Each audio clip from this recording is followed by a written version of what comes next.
Bienvenidos al curso virtual Elemental. Mi nombre es Joana Diago, soy psiquiatra del Hospital Mental de Antioquia y docente de la Universidad de Antioquia. En este primer módulo hablaremos sobre detección e intervención temprana en esquizofrenia. La esquizofrenia es un trastorno psicótico de inicio temprano con un curso y evolución variables. Es una de las enfermedades mentales más costosas en sufrimiento humano y gastos psicosociales. Tiene repercusiones en la depresión, un aumento en el riesgo suicida y una disminución en la expectativa de vida de hasta 15 años. Y en ella se conjugan factores como la farmacodependencia, los estresores vitales y los factores de riesgo genético como relevantes en la presentación no solo clínica de la enfermedad, sino también en la respuesta a tratamiento. Inicialmente hemos tenido muchos detractores en cuanto a una respuesta adecuada que ha podido bajar la esperanza en muchos pacientes y sus familias e incluso en nosotros como terapeutas. Sin embargo, hay dos hallazgos que desde 1980 vienen generando una nueva apreciación y un nuevo punto a tener en cuenta para estos tratamientos y los mejores resultados. Estos serían, primero, la duración de la psicosis no tratada como un factor independiente que entre más largo se presente, peor va a ser la respuesta y peores los resultados con nuestros pacientes. Y un segundo punto, que un porcentaje importante de pacientes con primer episodio psicótico, teniendo un tratamiento oportuno, pueden tener una mejor respuesta a los antipsicóticos comparado con los pacientes que tienen enfermedad crónica o maltratada y a su vez asegurar una mejor remisión sintomática y recuperación funcional. En la gráfica que propone el Dr. McCutcheon en JAMA 2019, podemos observar la curva clásica del curso natural de la enfermedad, en donde podemos subdividir los estadios en una fase premórbida, una fase prodrómica, el primer episodio, el inicio de la enfermedad como tal, y luego la continuidad del tratamiento o los episodios de recaída. Y es importante porque no solo lo vamos a tener en cuenta en este módulo sobre la intervención presíndrome, sino también cómo podemos intervenir directamente en el primer episodio y en este periodo que es llamado el periodo crítico, que corresponde a los 5 primeros años de seguimiento al paciente. La investigación sobre la esquizofrenia ha estado proporcionando un número cada vez mayor de estudios y de conocimientos importantes sobre la etiopatogenia de la enfermedad, esto basado en estudios genéticos, neuropsicológicos y de neuroimagen que probablemente nos aproximan a que este concepto de intervención temprana deje de ser una fantasía y haga parte de nuestra realidad. Sin embargo, la esperanza en el tratamiento no solo va apuntándose hacia que haya fármacos de nueva generación que mejoren sintomatología no solo positiva, sino también síntomas negativos y cognitivos, sino también que otras nuevas modalidades de tratamiento pueden abrir las esperanzas adicionales para una detección temprana y una prevención temprana en esta patología. El desafío clínico entonces será desarrollar unos módulos integrales en diagnóstico y en tratamiento que puedan ser adaptables individualmente a las necesidades variables en el tiempo de los pacientes y sus familias.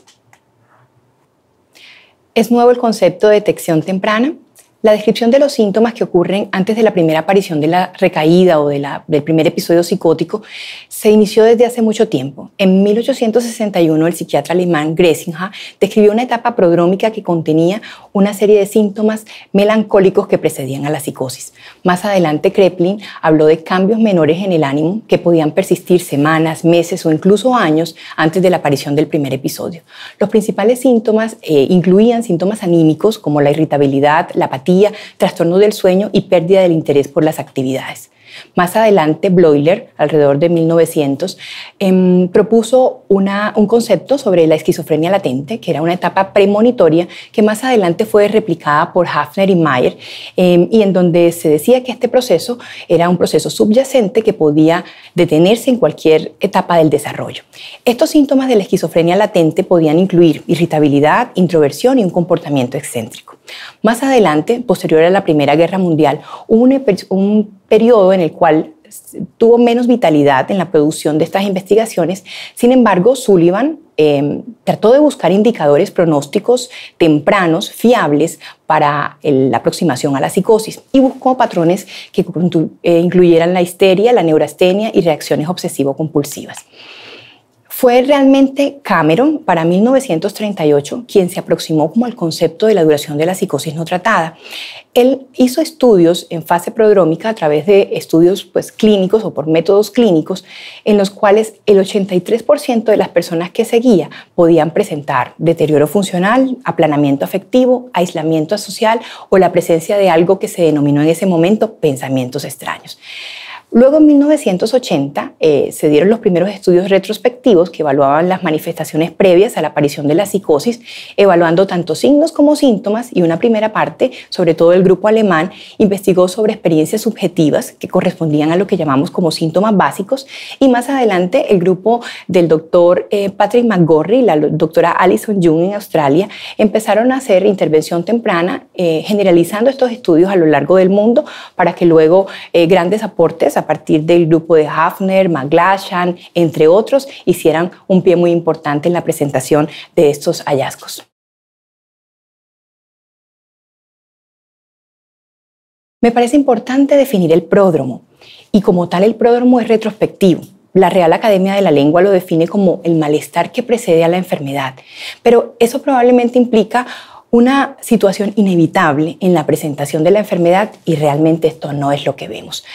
De hecho, hay un dilema ético que se ha propuesto desde hace varios años en la investigación y tiene que ver con el concepto de los falsos positivos, porque probablemente no todos los pacientes que presentan sintomatología en el pródromo van a desarrollar la enfermedad, y también se quedará un grupo de pacientes que se llaman falsos negativos, en los cuales inicialmente no identificamos dicho riesgo y luego terminaron presentando la enfermedad. A lo largo del módulo, yo quiero que tengamos en cuenta que los estudios prospectivos, o sea, los que van desde antes de la presentación del primer episodio psicótico, en donde el paciente tiene como estos signos o síntomas que son relevantes y que van haciendo predicción de la psicosis,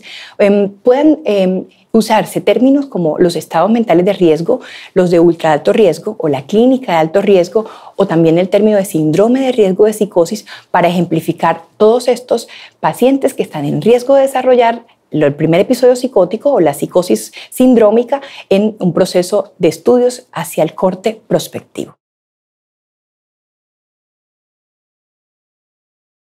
¿En qué radica la importancia de la duración de la psicosis no tratada? La duración de la psicosis no tratada es el tiempo de inicio del primer síntoma o signo de la esquizofrenia hasta el primer contacto o admisión con psiquiatría. En esta tabla que presenta el doctor Hafner se muestran estudios iniciales de la duración de la prefase de la esquizofrenia que pueden tardar hasta 4 años de evolución. Hay muestras pequeñas y otras más grandes como las del Dr. Huber, que incluyen 502 pacientes, y el derrotero dice que aproximadamente entre 1 año y 4 años es el tiempo de duración de esta prefase hasta llegar a los servicios de salud. Esto trae, por supuesto, consecuencias negativas, por ejemplo, un retraso y una remisión incompleta del primer episodio, una mayor presencia de síntomas, una disminución del funcionamiento global, una tasa mayor de hospitalizaciones y costos, con mayor frecuencia y severidad en las recaídas, con mayores riesgos en depresión y en suicidio, con pérdida probablemente del soporte familiar y social, y un mayor uso de sustancias psicoactivas. En la presentación que hace la doctora Murru en Barcelona, se retoman conceptos previos en donde parece que no solo es importante tener en cuenta esto de la duración de la psicosis no tratada, sino también tener en cuenta la duración de la enfermedad no tratada, porque hay unos síntomas que preceden la presentación de síntomas psicóticos, y estos equivaldrían a constructos clínicos multidimensionales que impactan negativamente en la esquizofrenia tanto a corto como a largo plazo. Entre más corto sea la duración de la psicosis no tratada, mejor será la evolución de la enfermedad. Los síntomas negativos parecen estar relacionados con una duración de la psicosis no tratada más prolongado, ya que la detección de estos síntomas negativos pueden ser especialmente difíciles si el paciente todavía no ha hecho la eclosión del primer episodio, y pueden contribuir a un retraso en el diagnóstico y a la intervención. La evidencia sobre este efecto estructural o neurocognitivo de la duración de la psicosis no tratada en esquizofrenia no es concluyente, pero sí es claro que los pacientes con esa duración de psicosis no tratada más larga tienen peores resultados funcionales. Ahora, los programas en primer episodio, basados en una intervención temprana, aseguran que esta duración de la psicosis no tratada y duración de la enfermedad no tratada mejoren el curso de la enfermedad. Hay algunos autores, por ejemplo, la doctora Catherine Jonas en Nueva York, quienes proponen que tal vez haya un sesgo en el tiempo en donde se toman estos síntomas, porque probablemente si yo tomo más temprano o identifico más temprano la psicosis, probablemente todavía el deterioro no va a ser tan marcado. En esta gráfica, que es tomada del estudio ABC, el estudio que hizo Hafner, siguiendo pacientes con primer episodio psicótico en esquizofrenia, en depresión mayor, comparándolos con una población general, muestra que el inicio de la enfermedad y de muchos, no solo de la psicosis, sino de muchos otros trastornos, se define con el primer contacto con los servicios de salud mental. Pero es claro, y se observa en ella, que antes de la primera admisión, en la fase prodrómica, hay una fase prepsicótica y hay una presencia de sintomatología probablemente negativa, cognitiva o unos síntomas generales antes de estos primeros síntomas positivos. ¿Cómo va la investigación presíndrome? Hay una publicación muy bonita de estos comienzos en el 2004, cuando la doctora Alison Jung y el grupo australiano ofrecen una contribución que en ese momento se refiere a un campo nuevo y controvertido en la psiquiatría, y era sobre los síntomas prodrómicos. Ellos organizan la sintomatología propuesta como síntomas neuróticos, síntomas afectivos, síntomas volitivos, cognitivos, síntomas físicos, de psicosis atenuada, síntomas conductuales, entre otros. Pero más adelante, en un proyecto hecho por muchos autores, a la cabeza de la doctora Lisa Phillips, pero que incluyen el doctor McGorry, la doctora Alison Jung, McGlashan y otros autores en diferentes lugares del mundo, proponen una evolución temporal de los síntomas, señalando que probablemente hay síntomas inespecíficos de tipo afectivo hasta 5 años antes del inicio de la enfermedad, con alteraciones cognitivas que pudieran incluir déficit en la atención y en la concentración o dificultades en la capacidad de abstracción, también hasta 5 años antes de esa eclosión del primer episodio psicótico. Unos síntomas negativos, incluyendo apatía, anedonia, retraimiento, hasta 3 años antes, y que el año previo a la admisión pudiera contener hasta 12, 18 meses antes síntomas como delirios, alucinaciones hasta 9 meses antes y trastornos formales en los últimos 8 meses. Esto nos aproxima al paradigma de alto riesgo, que se caracteriza por una evaluación de las experiencias psicóticas. Para cada una de las fases de los estados de pródromos, ya sean tempranos o tardíos, y en función de la edad de los participantes, se recomienda seleccionar un determinado instrumento de medida. Por ejemplo, para los periodos más tempranos, aquellos que evalúan síntomas más subjetivos, como las escalas de síntomas básicos, mientras que para periodos teóricamente mucho más próximos a la eclosión del primer episodio, se podrían recomendar escalas como la SIPS o la CARS, que estarían dentro del grupo, por ejemplo, del proyecto PRIME, que sería el proyecto del Dr. McGlashan en Estados Unidos, mientras que la CARMS haría parte del grupo PACE, que es el grupo australiano. Si me baso en los instrumentos que se han evaluado a lo largo de la historia, probablemente las escalas como Chapman o el inventario psicopatológico de Frankfurt o la misma escala de Bonn de síntomas básicos fueron tal vez los primeros instrumentos que se aproximan a partir de experiencias subjetivas que tiene el paciente y que más adelante fueron trabajadas en otros escenarios de estudios retrospectivos inicialmente por el grupo alemán, en donde en este primer seguimiento hacia los pacientes con primer episodio psicótico aproxima al grupo de investigadores en variables como el género y la edad de inicio, que son característicos de la enfermedad. En este estudio, por ejemplo, que hace el doctor Hafner del ABC,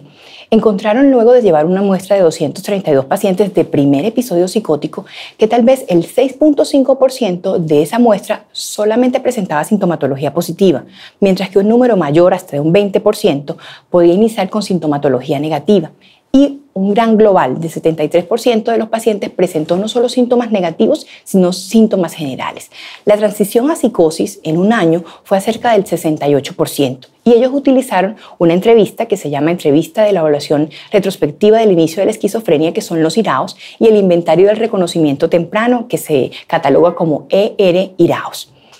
Posteriormente, el grupo del doctor Patrick McGorry, el grupo australiano, hace a través del PACE en 1994 el desarrollo de una nueva escala, que es la escala CARMS, que es la escala de evaluación comprensiva de estados mentales de riesgo, donde ellos ponen un sello,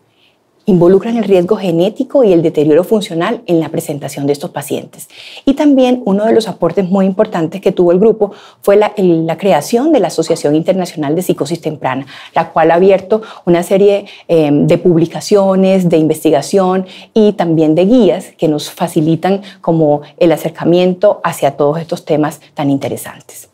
El grupo PACE ha definido la estrategia como estrategia de ultra alto riesgo. de la estrategia dirigida a jóvenes, adultos, jóvenes o jóvenes adolescentes entre 14 y 29 años para detectar pacientes en riesgo de desarrollar psicosis en el periodo próximo de un año.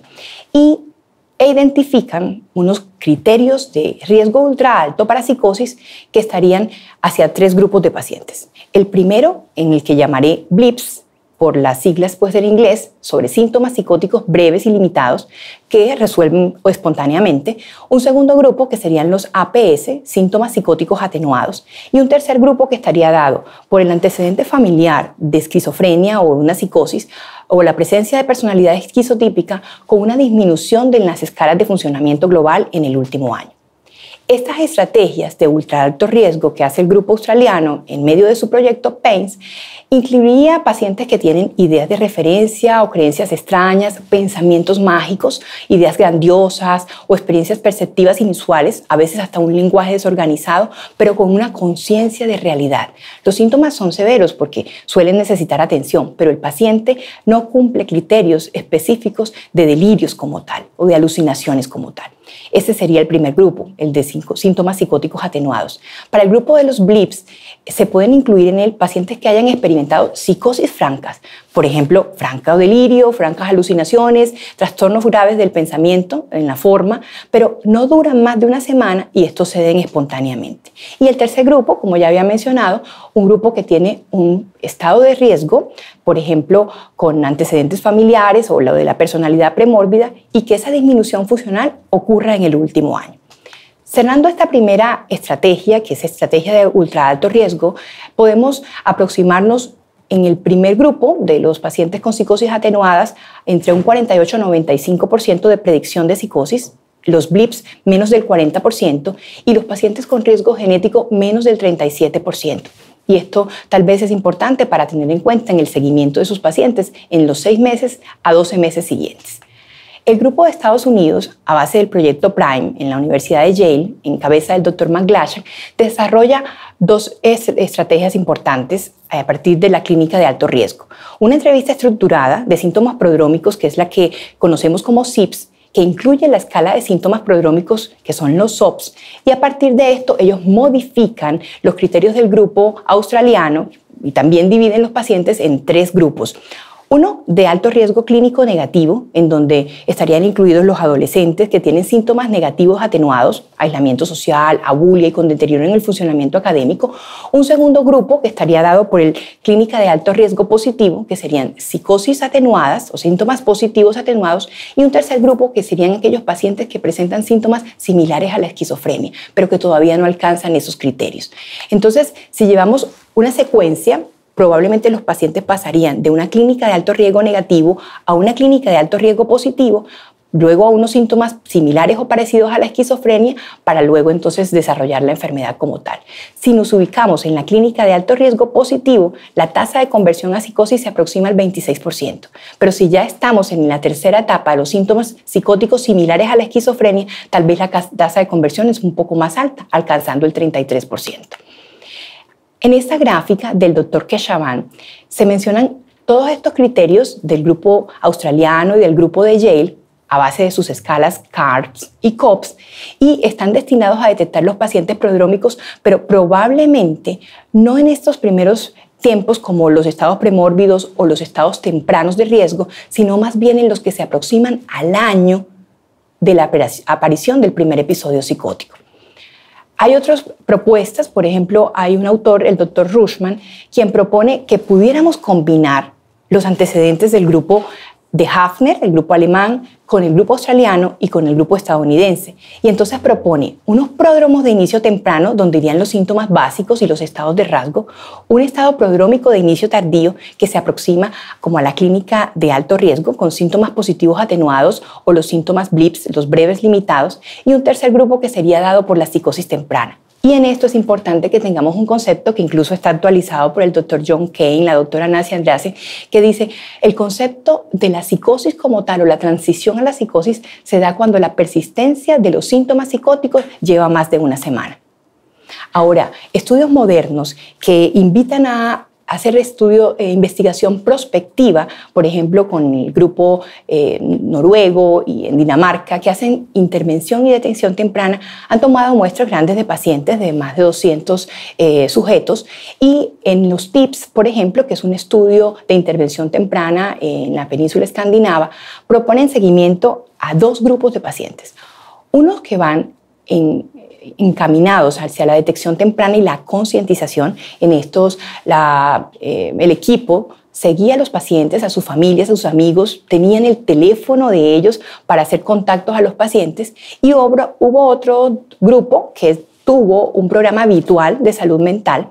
Cabe anotar que si los pacientes desarrollaban la psicosis, entraban al programa convencional que tenía el equipo, pero en este entrenamiento de detección temprana versus el programa habitual de salud mental, se identificó que la duración de la psicosis no tratada para el primer grupo era mucho más cortica, 5 semanas, mientras que para el grupo de intervención habitual podían llegar hasta 16 semanas entre la presentación de los síntomas y el primer acceso.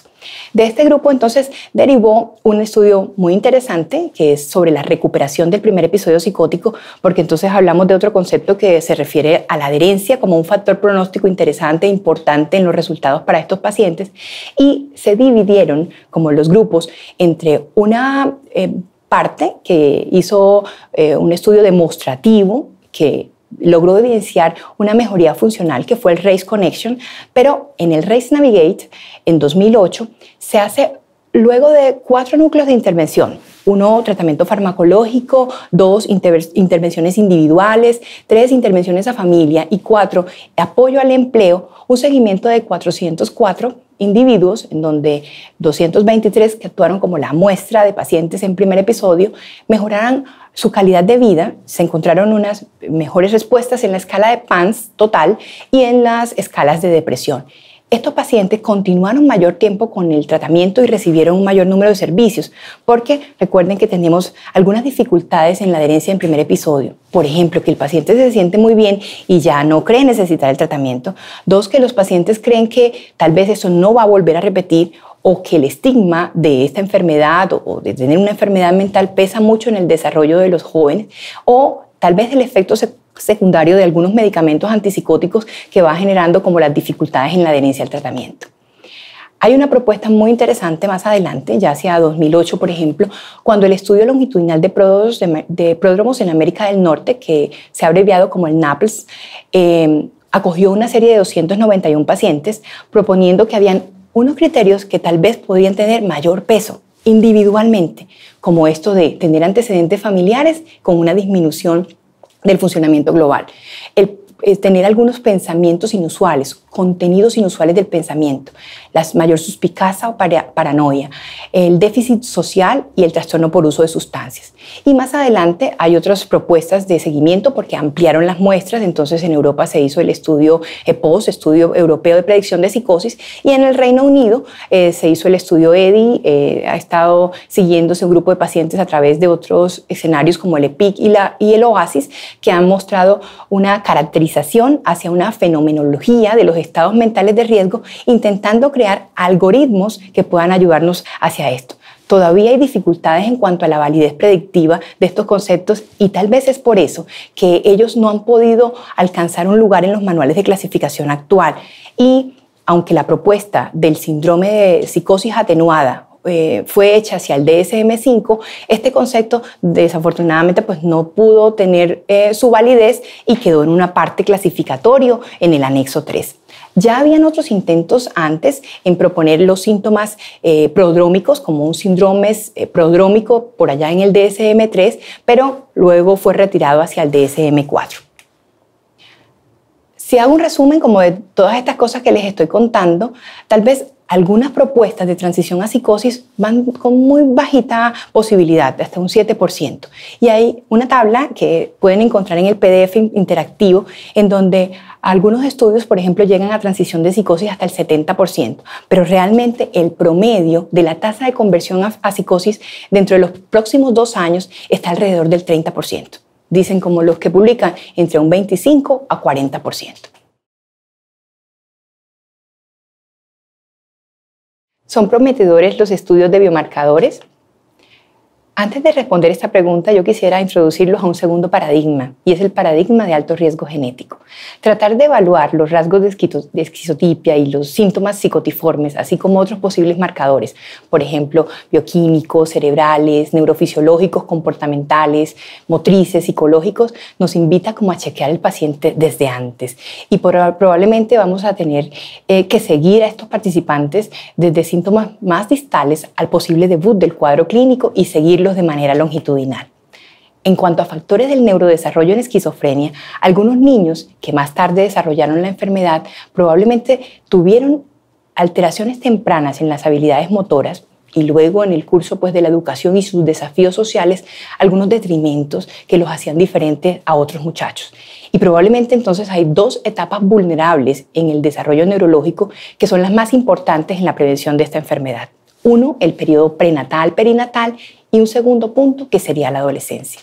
Entonces, los biomarcadores más estudiados podríamos relacionarlo como con eso, con la cognición, con los estudios de neuroimagen y también otros de neurofisiología que más adelante fueron mostrando como algunos aspectos interesantes. Gran parte de la investigación inicial en esto de los biomarcadores tiene aplicaciones en la resonancia magnética funcional y neuroanatómica, el PEC, y encontraron que los individuos con alto riesgo poseían unos valores intermedios entre individuos sanos o individuos con psicosis sindrómica o psicosis específica como tal. Algunos de estos hallazgos replican, por ejemplo, reducción del volumen de la materia gris frontal, una alteración en la activación de las regiones en las áreas de tareas de funciones ejecutivas y de memorias de trabajo, en los tractos de materia blanca que interconectan como estas áreas, un aumento en la función presináptica de la dopamina y alteraciones glutamatérgicas, también en receptores GABA y de serotonina, y probablemente reducciones progresivas en el volumen de la materia gris. Investigaciones post-mortem destacan la participación de estructuras como el lóbulo temporal medial, específicamente en el hipocampo, como reflejo de estas anomalías estructurales, llamando la atención que no hay muerte neuronal como tal, sino una disminución en la sustancia gris. Y esto sería mucho más asociado a los pacientes de alto riesgo o los pacientes con esquizofrenia como tal. Algunos biomarcadores más prometedores en la actualidad podrían incluir mediciones de las concentraciones de dopamina en el cerebro medio en el estriado. Otros están investigando la actividad metabólica en la región CA1 del hipocampo, la activación o la actividad glutamatérgica en el cuerpo estriado. Hay análisis asociativos automáticos del habla, hay estudios sobre específicamente desconectividad en el tálamo.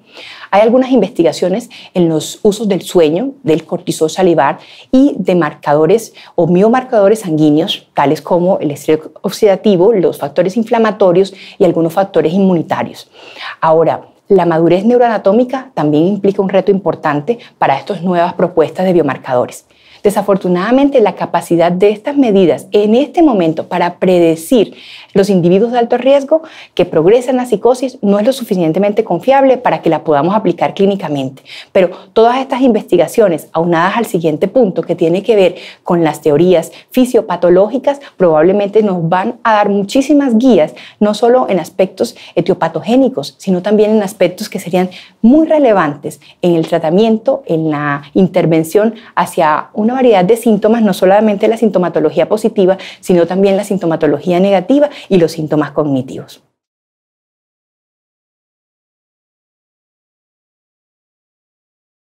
¿Cuáles son las teorías fisiopatológicas de mayor peso en la actualidad?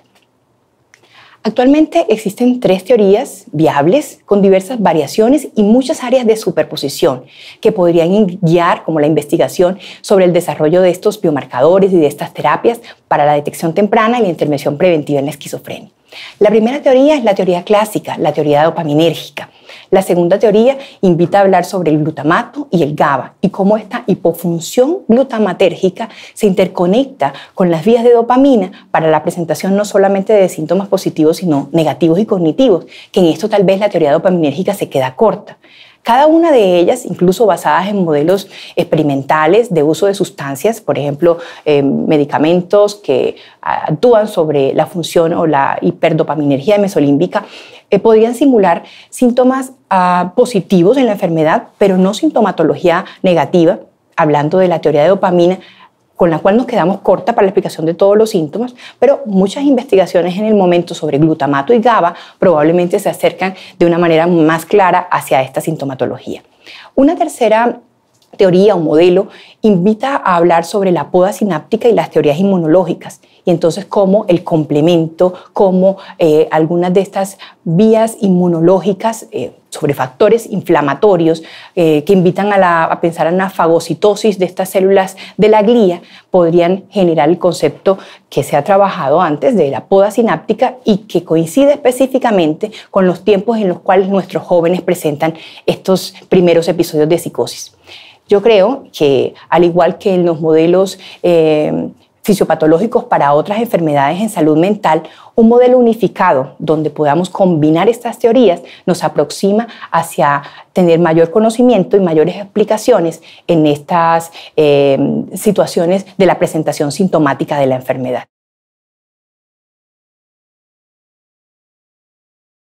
Estas teorías dopaminérgicas, glucotamatérgicas, de la poda, del salience y de todos estos conceptos que probablemente hemos revisado antes nos van a apoyar en esto de guiar la investigación y de probablemente tener mejores biomarcadores y mejores teorías hacia nuevas terapias en los pacientes con primer episodio o incluso síntomas prodrómicos o estados mentales de riesgo en la esquizofrenia. Quiero dejar un abrebocas para el live al cual me gustaría contar con ustedes el próximo 22 de octubre, en el cual vamos a trabajar muchísimo más a fondo sobre la intervención temprana. Y en este proceso estaré repasando con ustedes las preguntas que haya y algunos conceptos específicos sobre todos estos centros de investigaciones actuales en la intervención temprana, en donde probablemente en casi todo el mundo se han llevado muchas investigaciones que aportan datos para encontrar personas en riesgo de psicosis a las que podamos intervenir, a minimizar el riesgo de la duración de la psicosis no tratada y a tratar de hacer un enganche en los tratamientos no solo farmacológicos, sino psicosociales de ese primer episodio psicótico, y para el periodo crítico poder hacer en nuestra práctica diaria un manejo efectivo no solo de los medicamentos, sino de las intervenciones multimodales que nos garanticen una disminución en la pérdida del funcionamiento que tienen nuestros pacientes, una mayor esperanza hacia un abordaje adecuado, hacia un abordaje que abra las oportunidades en nuestros pacientes y sus familias y que garantice un menor riesgo de no adherencia, un menor riesgo de recaídas, un menor riesgo suicida, un menor riesgo de comorbilidades y un tratamiento en conjunto con mejores oportunidades para nuestros pacientes. Por último, antes de terminar, quisiera invitarlos a que revisaran la bibliografía que he tenido en cuenta para este conversatorio y para la producción del PDF, el cual incluye artículos muy clásicos a partir de libros como de la doctora Alison Jung, el doctor Patrick McGorry, McGlashan, Hafner, los libros de intervención temprana desde el inicio, y unos artículos más modernos como de la doctora Phillips, el doctor Lieberman, igualmente con la producción de guías del Grupo de Barcelona y el Grupo Origen en Australia, para que a partir de todos ellos podamos profundizar acerca de muchos temas de los que estamos revisando. Muchísimas gracias.